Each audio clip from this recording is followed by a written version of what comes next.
During refraction of light, angle of incident is greater than angle of refraction.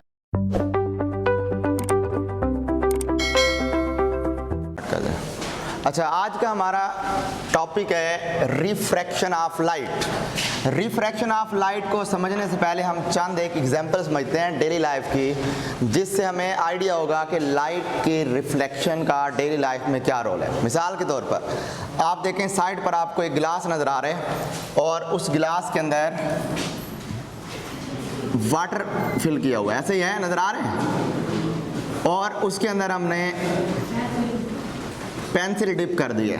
ये यहाँ तक suppose water है, उसके अंदर हमने पेंसिल डिप किया। अब ज़रा पेंसिल पर गौर करें, पेंसिल का जो ऊपर वाला हिस्सा है वो यहाँ है, जबकि नीचे वाला हिस्सा थोड़ा सा नीचे की तरफ है, टिल्टेड है। वजह सवाल यह है कि वाई दिस इज हैपन, ऐसा क्यों पॉसिबल है। या इसी तरह ज़रा इससे ऊपर वाली तस्वीर देखें, उस तस्वीर के अंदर आपको एक फ़िश नज़र आ रही है, नज़र आ रही है फ़िश। ये हमारे पास रिवर है, उस रिवर में यहाँ से लाइट फॉल कर रही है और उसमें नीचे आपको फ़िश की एक्चुअल पोजीशन नज़र आ रही है, ऐसे ही है, और उसके ऊपर आपको उसकी अपेरेंट पोजीशन नज़र आ रही है। सवाल ये होता है कि हालांकि हमें फ़िश को यहाँ नज़र आना चाहिए, लेकिन उसके बावजूद हमें उसकी जो अपेरेंट पोजीशन है वो इस जगह थोड़ा सा ऊपर नज़र आती है, साइड पे नज़र आती है। सवाल ये है कि ऐसा क्यों पॉसिबल है। इसकी आपको एक एग्जांपल देता हूँ कि तकरीबन मैं था 8वीं क्लास के अंदर, उस वक्त एक बड़ी इंटरेस्टिंग सी बात है, मेरे दादा अब्बू को मछलियाँ पकड़ने का काफ़ी शौक़ था, और उस वक्त उन्होंने मुझे कहा कि आज यदि आपको मछलियाँ पकड़ने के लिए जाते हैं। उनके दोस्त थे, उनका एक फ़िश फार्म था और वहाँ पे उनके बहुत से लोग भी मौजूद थे जो उनके इतनी स्किल थी कि हाथ मार के ऐसे फ़िश पकड़ लेते थे। उसके अंदर पानी बहुत साफ़ था, ऐसे हाथ मारा, फ़िश नज़र आती थी, हाथ मारा, फ़िश पकड़ ली। अब मैं वहाँ गया, मुझे भी तजस्सुस हुआ कि मैं भी फ़िश पकड़ूँ। मैंने जैसे ही हाथ मारता, अब हालाँकि मुझे फ़िश नज़र आ रही है, हाथ मारूँ मुझे फ़िश ना मिले, फिर वो आगे फ़िश हो, मैं हाथ मारूँ फ़िश ना मिले, जबकि उनको बुलाएं वो फ़ौरन हाथ मारे फ़िश पकड़ लें। ऐसा क्यों पॉसिबल है? नो, उनकी प्रैक्टिस थी, बट उसके पीछे एक्चुअल फिनोमेना क्या था?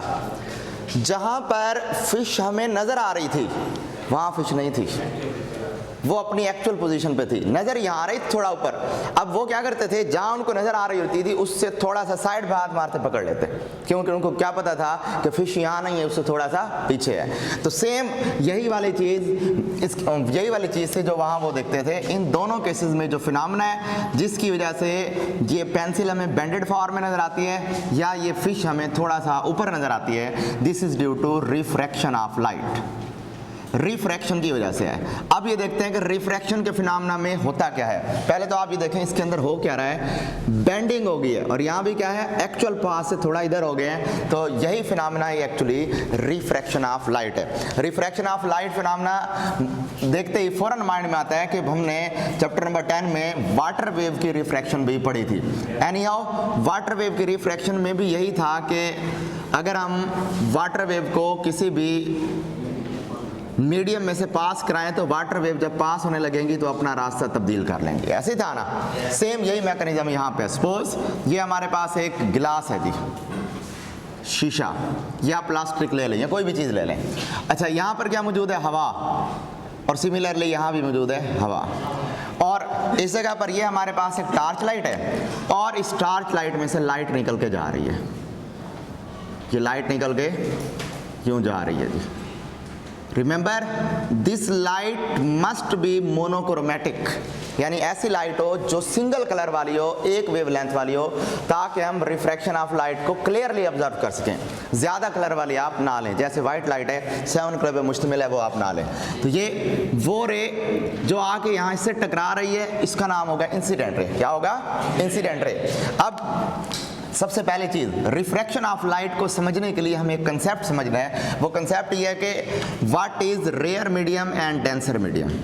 Rare and denser medium, a medium in which particle of medium are less and they are very spaced apart, जो दूर दूर हों और तादाद में भी कम हो। जबकि ऐसा मीडियम जिसमें पार्टिकल्स तादाद में ज़्यादा हों और हों भी करीब करीब। मिसाल के तौर पर हम एक इसकी बात करें गैस, उसके बाद लिक्विड और उसके बाद सॉलिड। इनमें अगर हम बात करें तो सॉलिड जो होगा डेंसर मीडियम हो, क्योंकि इसके मालिक्यूल हैं भी ज़्यादा और हैं भी करीब करीब। जबकि अगर गैस की बात की जाए तो गैस के मालिक्यूल हैं भी कम और हैं भी दूर दूर रैंडमली मूवमेंट कर रहे हैं। इन दोनों कंपैरिजन करें तो एयर और गिलास में एयर हमारे पास है गैस, और जबकि गिलास क्या है हमारे पास सॉलिड, और सिमिलरली ये क्या है हमारे पास, ये भी गैस है। ठीक हो गया। अब एक रूल याद रखें कि जब भी light ray rare to denser medium जाएगी, whenever light will travel from rare to denser, यानी हवा से गिलास में जाएगी, then it will bend toward normal।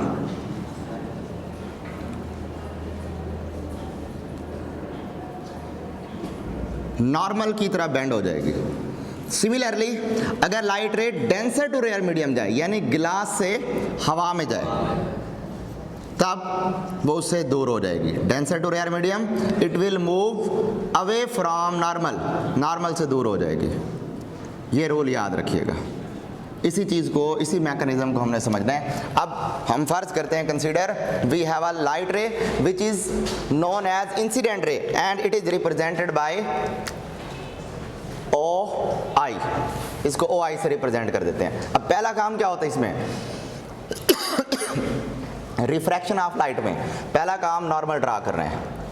अब नॉर्मल क्या होती है, a line which is perpendicular to plane is known as normal. Surface के या प्लेन के जो परपेंडिकुलर लाइन होगी उसको क्या नाम देंगे हम, नॉर्मल का नाम देंगे। ये हमारे पास आ गई नॉर्मल। उसके बाद हम पढ़ चुके हैं कि the angle which is form between incident ray and normal is known as incident angle. The angle which is form between incident ray and normal is known as incident ray. अब जब ये रेयर टू डेंसर जाने लगी, क्या कहा मैंने, it will bend toward normal. अब हमें ये लग रहा है कि इस लाइट रे को इसमें से गुजरते हुए कहाँ जाना चाहिए, सीधा जाना चाहिए, लेकिन ये सीधे ना जाएगी, बल्कि ये क्या हो जाएगी, नॉर्मल की तरफ बेंड हो जाएगी। इसको मैं दूसरे कलर से रिप्रेजेंट कर रहा हूँ, it will bend toward normal. अब आप गौर करें कि अगर वो सीधा आ जाती तो जितना एंगल ऑफ इंसिडेंट था उतना एंगल ऑफ रिफ्रैक्शन होता, लेकिन अब क्या हुआ, एंगल ऑफ इंसिडेंट से एंगल ऑफ रिफ्रैक्शन कम हो चुका है। ऐसे ही है ना। तो पहला पॉइंट समझ आ गया कि during refraction of light angle of incidence is greater than angle of refraction. जबकि रिफ्लेक्शन वाले केस में क्या था, angle of incidence is equal to angle of reflection. अच्छा, एक और पॉइंट यूं भी आ सकता है कि angle of incidence is not equal to angle of refraction. ये भी बात कर सकते हैं, ये भी कह सकते हैं या ये भी कह सकते हैं। उसके बाद जब लाइट रे यहाँ पहुँच गई, अब हम ये देख रहे हैं कि ये लाइट रे, चूंकि ये वाला जो मीडियम है ये ट्रांसपेरेंट, कौन सा मीडियम है जी, ट्रांसपेरेंट। ट्रांसपेरेंट मीडियम ऐसा होता है जिसके अंदर से लाइट पास हो जाती है। अब जब लाइट रे यहाँ पहुँची, ये इसमें से निकल के इधर आएगी, तो अब हमने क्या करना है, अब हमने अगेन एक नॉर्मल ड्रा करना है। तो यहाँ मैंने अगेन सेकंड नॉर्मल ड्रा कर दिया। नॉर्मल ड्रा करने के बाद अब हमारी एक्सपेक्टेशन ये है कि इस लाइट रे को कहाँ आना चाहिए, सीधा। लेकिन मैंने क्या बताया कि जब लाइट रे डेंसर टू रेयर मीडियम जाएगी तो वो नॉर्मल से दूर हो जाएगी, यानी अब वो वहाँ जाने के बजाय कहाँ चली जाएगी, उससे थोड़ा सा दूर। कितना दूर हो जाएगी, उतना दूर होगी जितना करीब गई थी, यानी जितना यहाँ पर एंगल कम हुआ था उतना एंगल यहाँ पे बढ़ जाएगा।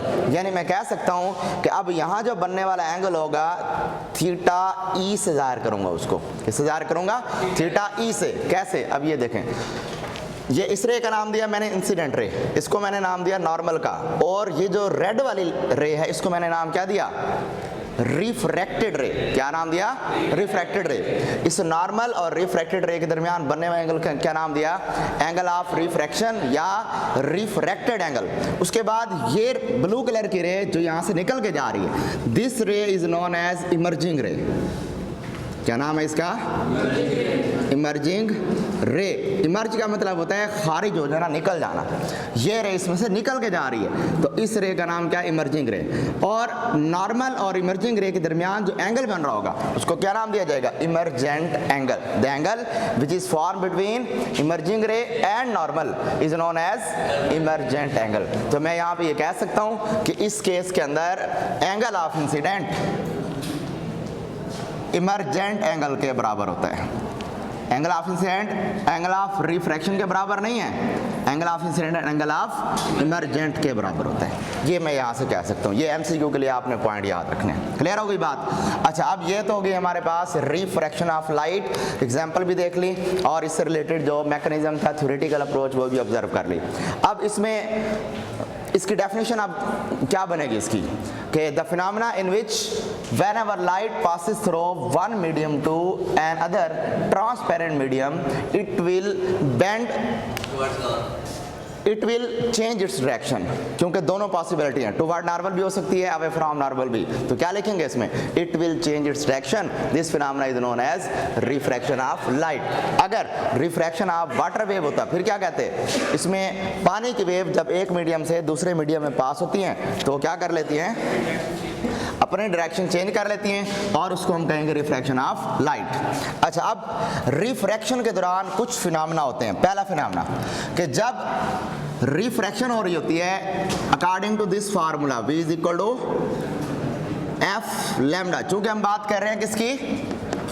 लाइट की, तो याद रखें लाइट की जो स्पीड होती है उसको हम रिप्रेजेंट करते हैं C से। C is equal to F lambda. किससे जाहिर करते हैं? C से। इस जहां ये V लिखा हुआ होगा ना, इसका मतलब है स्पीड इन मीडियम। इसका मतलब क्या होगा? Speed in medium. और जहां ये C लिखा गया होगा इसका क्या मतलब होगा? स्पीड इन एयर या स्पीड इन वैक्यूम। क्या है जी? इस C का मतलब स्पीड इन वैक्यूम और स्पीड इन एयर। और इसकी जो रफ्तार है वो 3 × 10⁸ मीटर पर सेकंड है, जिसको हम 3 लाख किलोमीटर पर सेकंड कहते हैं। जबकि इस V की जो वैल्यू होगी वो हमेशा C की वैल्यू से कम होगी। यानी जब भी, जैसे मिसाल के तौर पर मैं किसी इस गैलरी में से सीधा चलता चला जाऊँ, गैलरी में कोई रश नहीं है, तो मैं जिस रफ्तार से मैं यहाँ से जा रहा हूँ एंड तक मैं उसी रफ्तार से चलता जाऊँगा। फर्ज करें यहाँ जी बच्चों का रश हो गया है, मैं वहाँ से भागता आ रहा हूँ, जो ही आगे बच्चे मेरे सामने आएंगे तो मेरी रफ्तार कम हो जाएगी। इट्स मीन जब हम किसी क्राउड में से पास होंगे जहाँ मीडियम मौजूद होगा तब रफ्तार में कमी आनी है, और जहाँ मीडियम मौजूद नहीं होगा वहाँ पर रफ्तार ऑलमोस्ट सेम, तेज़ नहीं होगी, ऑलमोस्ट सेम रहेगी। जिस रफ्तार से हम चल रहे थे उसी रफ्तार को ही कंटिन्यू करेंगे। इसके एक और एग्जांपल लेते हैं। मिसाल के तौर पर ये हमारी अर्थ है। ये बड़ी इंटरेस्टिंग एग्जांपल है। ये हमारी अर्थ है जी। अर्थ का ये है एटमॉस्फेयर। क्या है जी? एटमॉस्फेयर। हमें पता है कि ऑलमोस्ट तकरीबन 100 किलोमीटर के लगभग तक एटमॉस्फेयर रहता है, उससे बाहर आगे क्या स्टार्ट हो जाता है? स्पेस। और सनलाइट, सन रे जो है ना उस स्पेस में से पास होके आ रही है और वो कहाँ इंटर होती है? एटमॉस्फेयर में। और एटमॉस्फेयर में क्या है? हवा मौजूद है, जबकि स्पेस में हवा मौजूद नहीं है। जब ये हवा, ये जो लाइट है स्पेस में से गुजर के आ रही थी ना, तो इसकी रफ्तार थी 3 × 10⁸ मीटर पर सेकंड। जो ही ये किसके अंदर एंटर हो गई? इस वैक्यूम के अंदर, तब इसकी रफ्तार क्या बन गई?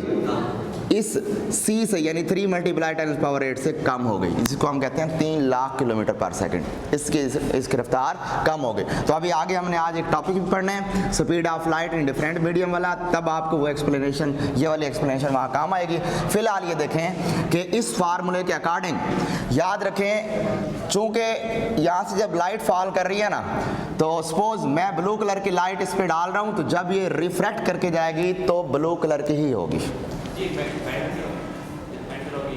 हाँ, किसमें?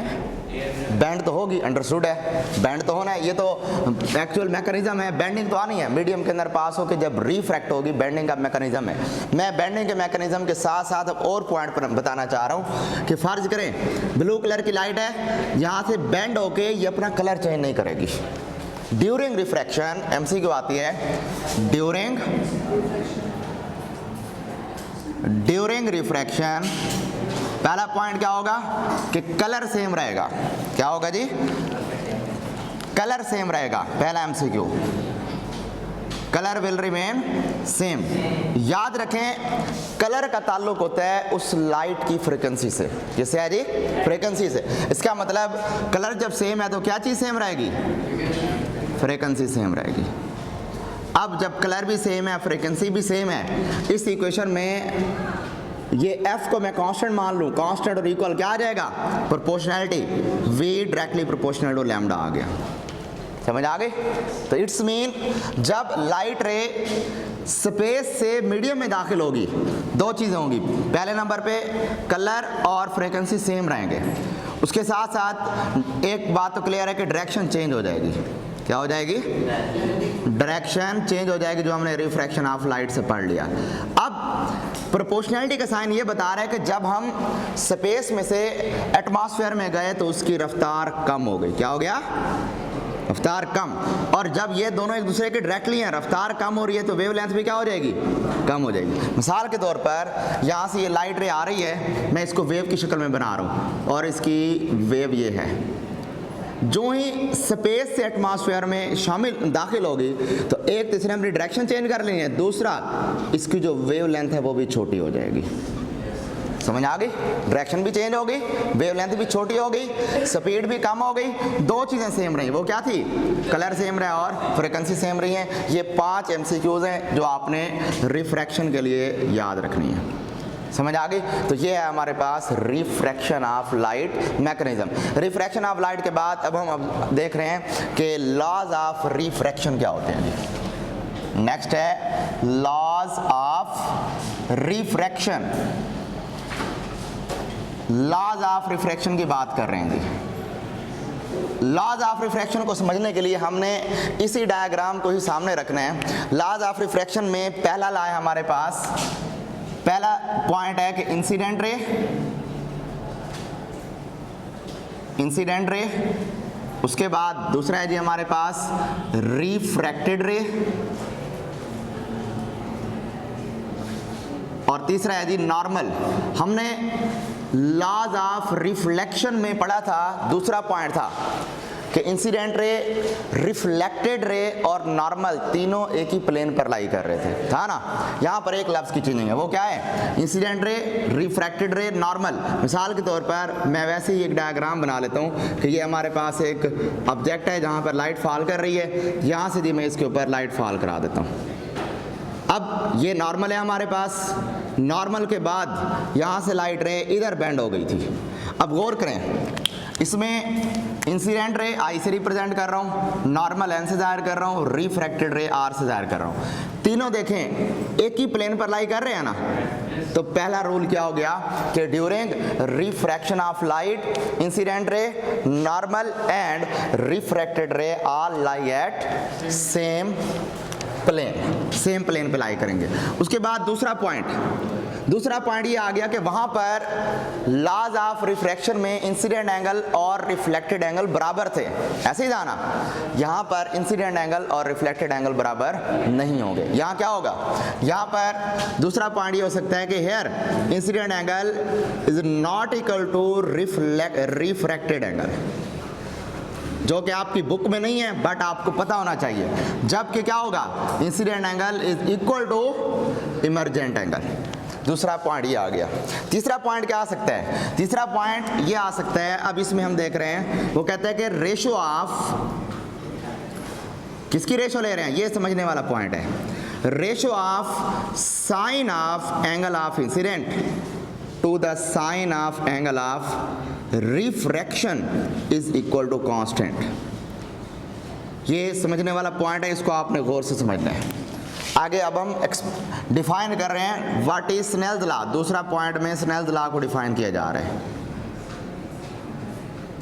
अगर सवाल आ जाए डिफाइन स्नेल्स लॉ, ये वैसे ये short question very important short question है। सवाल आता है कि what are the laws of refraction, या शॉर्ट क्वेश्चन आता है कि डिफाइन स्नेल्स लॉ। अगर लॉज ऑफ रिफ्रैक्शन आ जाए तो ये दोनों पॉइंट लिखेंगे, और अगर आ जाए डिफाइन स्नेल्स लॉ तो पहला पॉइंट लिखने की जरूरत नहीं है, डायरेक्ट हमने स्नेल्स लॉ को डिफाइन करना है। स्नेल्स लॉ क्या है जी?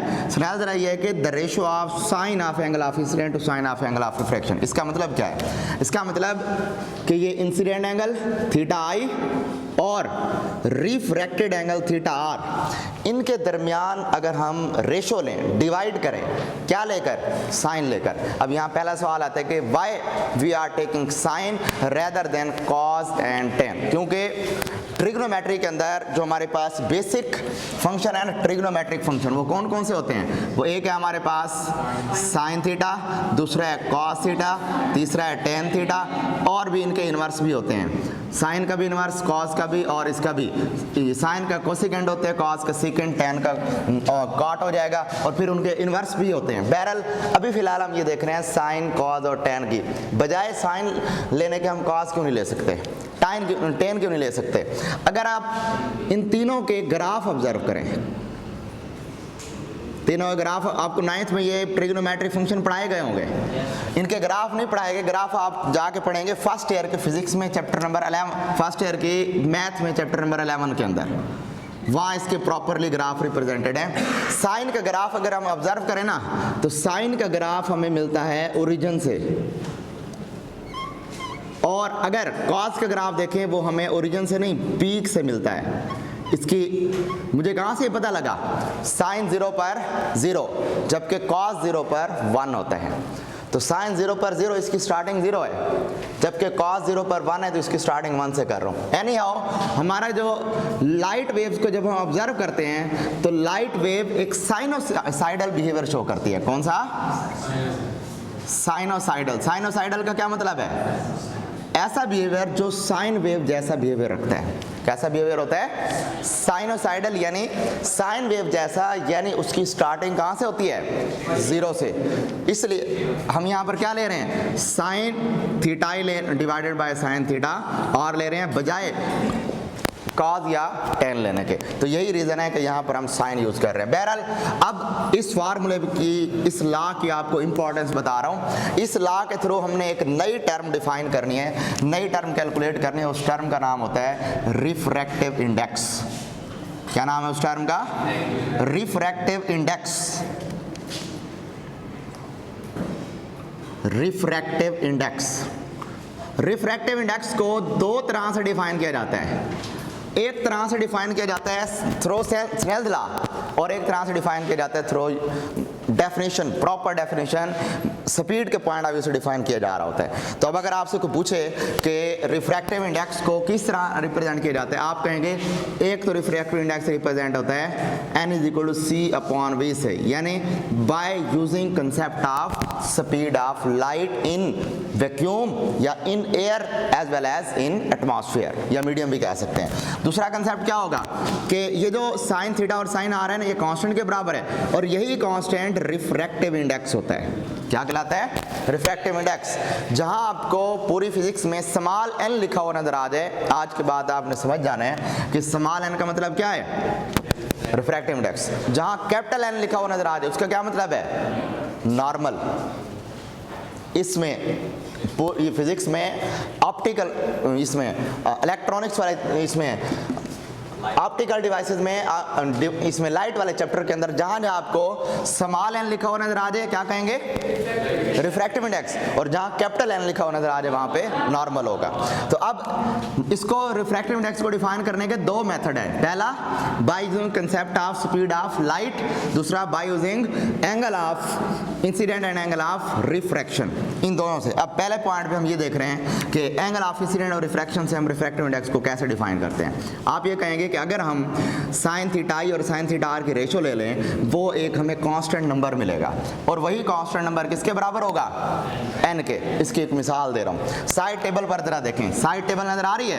वहाँ पहले लिखा हुआ टेबल के अंदर पहले कॉलम में मीडियम लिखा हुआ ऐसे है, दूसरे कॉलम में रिफ्रैक्टिव इंडेक्स की वैल्यू है। पहले लिखी गई होगी डायमंड की, नजर आ रही है? डायमंड की वैल्यू 2.42 नजर आई।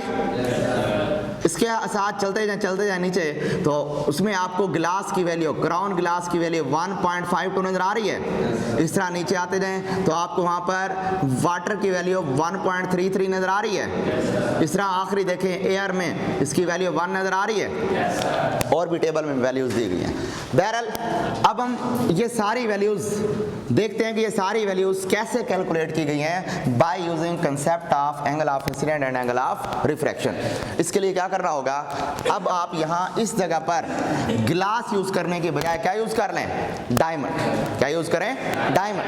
डायमंड रखें यहाँ पे, डायमंड रखने के बाद लाइट फॉल कराएं, उसका एंगल ऑफ इंसिडेंट नोट करके ना, फर्ज करें वो एंगल ऑफ इंसिडेंट यहाँ पर है सपोज 25 डिग्री, मैं फर्जी वैल्यू लिख रहा हूँ, डिवाइडेड बाय साइन। उसके बाद जब लाइट रिफ्रैक्ट होकर जाएगी, यहाँ जो एंगल मिलेगा उस एंगल को ऑब्जर्व कर लें, सपोज वहाँ पर जी हमारे पास 25 से कम आएगा, 21 डिग्री फर्ज करें, कर लेता हूँ। समझ आ गई। इससे जो हमें जवाब मिलेगा वो एक कांस्टेंट नंबर होगा, और वो कांस्टेंट नंबर क्या होगा, 2.42 होगा। क्या होगा, 2। अगरचे 25 और 21 लेने से 2.4 नहीं आएगा, मैंने फर्जी वैल्यू ली है, लेकिन जब आप एक्चुअल कैलकुलेशन करेंगे तो एक्चुअल कैलकुलेशन करने से जो जवाब मिलेगा वो किसके बराबर होगा, 2.42 के। और यही 2.42 किसके बराबर है, n के। तो पहला मैसेज समझ आ गया कि आपने जिस भी मटेरियल का रिफ्रैक्टिव इंडेक्स निकालना हो तो क्या काम करेंगे, उस मीडियम को वहां रखें, उसमें से लाइट पास करें, एंगल ऑफ इंसिडेंट और रिफ्रैक्शन निकाल के उसको साइन लेके डिवाइड कर दें, जो जवाब मिलेगा वो उस मीडियम का रिफ्रैक्टिव इंडेक्स होगा। पहला मेथड तो रिफ्रैक्टिव इंडेक्स का यही है। अब जैसे ये ग्लास का 1.52 निकाला गया, कैसे निकाला गया, इसी तरह इसका यहाँ शीशा रख के, उसके बाद पानी का निकाला गया 1.33, वो भी इसी तरह, इस तरह एयर का निकाला गया 1, वो भी इसी तरह निकाला गया, वहाँ मीडियम नहीं रखा गया, सिर्फ हवा में से लाइट को पास कराई गई है। तो एक मेथड तो ये हो गया।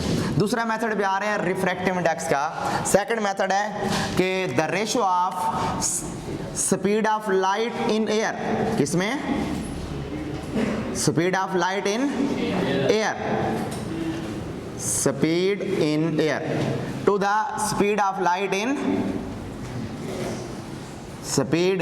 medium।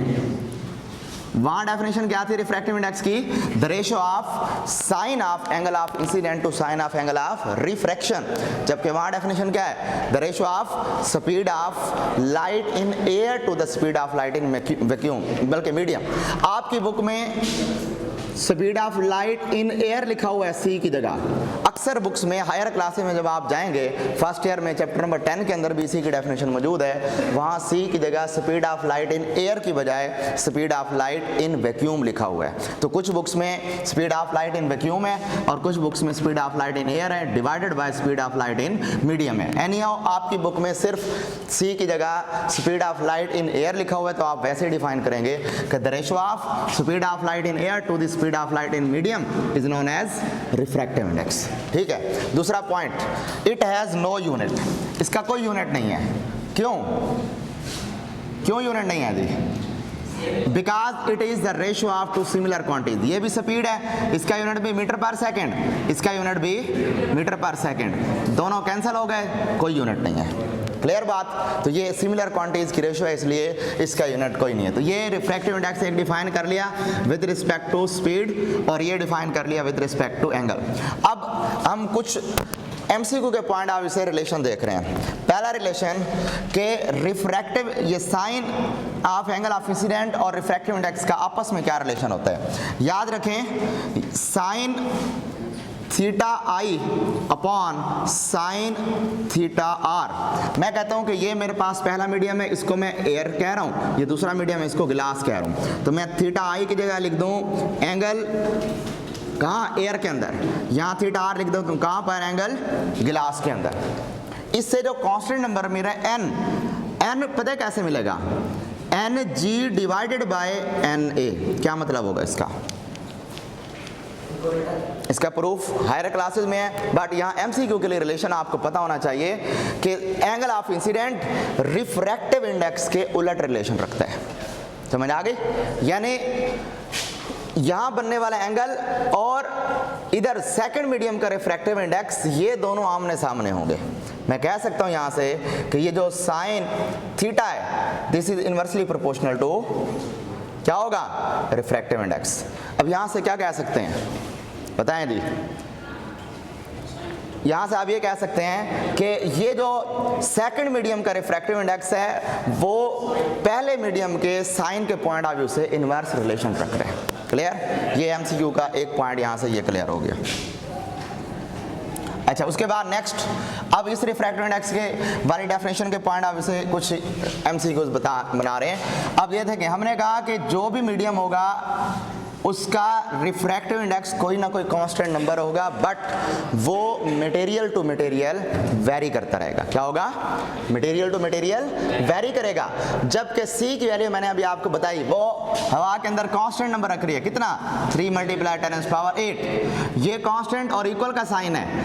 अगर आप इस फार्मूले को देखें तो इस फार्मूले में हमें पता है ये जो सी है ना, speed of light in air, इसकी वैल्यू कांस्टेंट है जो कितनी है? 3 × 10⁸ जबकि speed of light in medium भी चेंज है और रिफ्रैक्टिव इंडेक्स भी मटेरियल टू मटेरियल चेंज हो रहा है। तो अब हम इन दोनों का रिलेशन देख रहे हैं।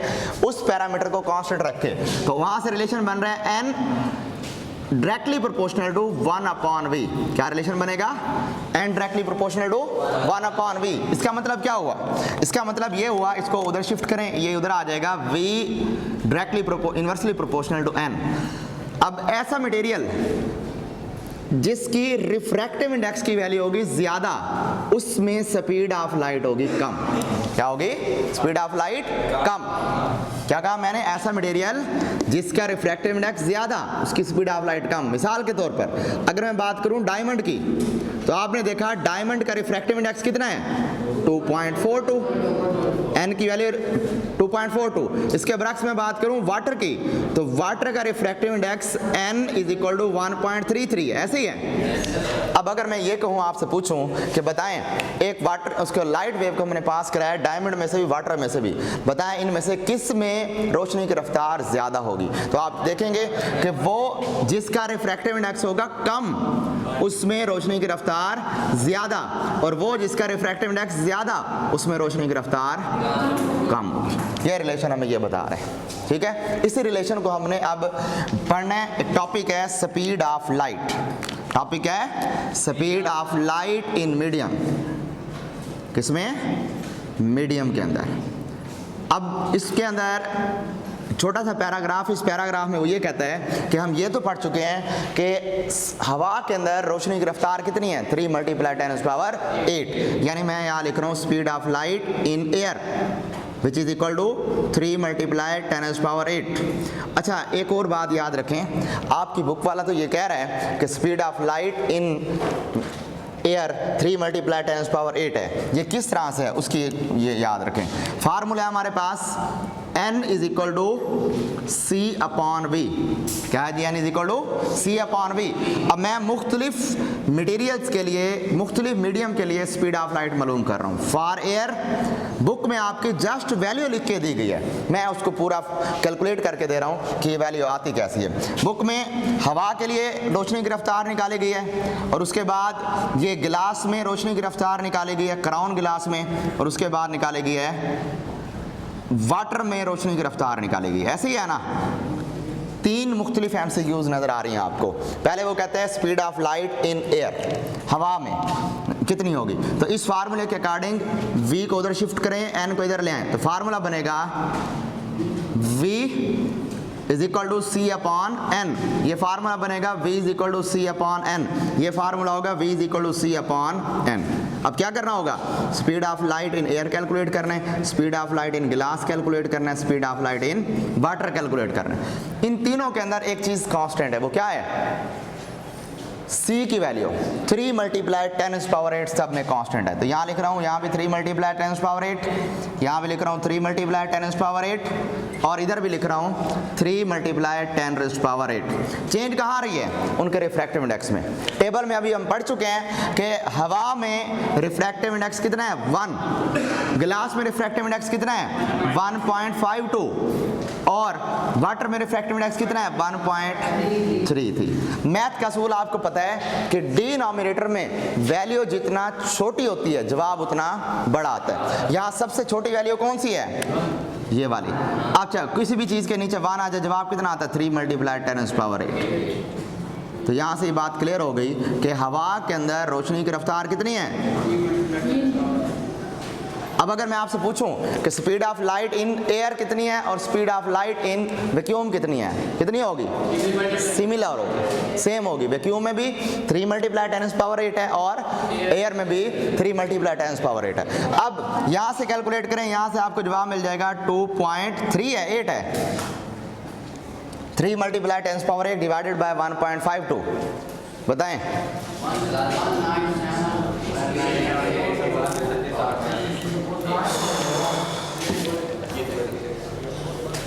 इसका जवाब आएगा 2.3 × 10⁸ मीटर/सेकंड, जबकि इसका जवाब आएगा 2 × 10⁸ मीटर/सेकंड। आपने सिर्फ इनको डिवाइड करना है, बाकी 10 की पावर को नहीं छेड़ना है। अब क्या बात समझ आई यहाँ से कि वाटर का रिफ्रैक्टिव इंडेक्स इसके मुकाबले में कम है, समझ आ गई? तो 1.33 कम है, जबकि यहाँ है 1.52। ये रिफ्रैक्टिव इंडेक्स गिलास का वाटर से ज़्यादा है। जो जिसका रिफ्रैक्टिव इंडेक्स ज़्यादा उसकी स्पीड ऑफ लाइट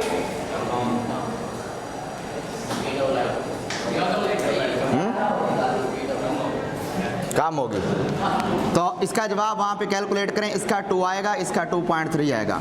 कैलकुलेट करके चेक कर लें, यहाँ आएगा 2 और इसका आएगा 2.3। इसकी कैलकुलेशन करें। जिसका रिफ्रैक्टिव इंडेक्स ज़्यादा होगा उसकी स्पीड कम आएगी और जिसका रिफ्रैक्टिव इंडेक्स कम होगा उसकी स्पीड ज़्यादा आएगी। 2.3 2 से ज़्यादा होते हैं, ये आप कैलकुलेशन करके चेक कर लेते हैं। अच्छा, बुक में जस्ट ये 3 वैल्यूज़ दी गई हैं और हमने इन 3 वैल्यूज़ को प्रूफ कर लिया। अब MCQs में ज़रूरी नहीं है कि मैं आपको यही 3 वैल्यूज़ दूँ। मैं आपको कह सकता हूँ कि what would be the speed of light in diamond. Diamond में क्या होगी, क्या करेंगे आप? C/N करेंगे, यहाँ 3 × 10⁸ डिवाइडेड बाय उसका रिफ्रैक्टिव इंडेक्स खुद पुट करना होगा। तो अब आपको यहाँ से इस रिफ्रैक्टिव इंडेक्स वाली टेबल का आइडिया हो गया होगा कि ये रिफ्रैक्टिव इंडेक्स की टेबल कितना अहम है। तो ये MCQ के लिए, इस तरह के MCQ के लिए भी अहम है और उधर वाले MCQs के लिए भी अहम है। तो ये सारी पॉसिबल MCQs यहाँ से बन सकती हैं। इंटरेस्टिंग टॉपिक है, इसको अपने माइंड में रखना है। कोई इससे रिलेटेड सवाल है तो कर सकते हैं। है क्वेश्चन कोई?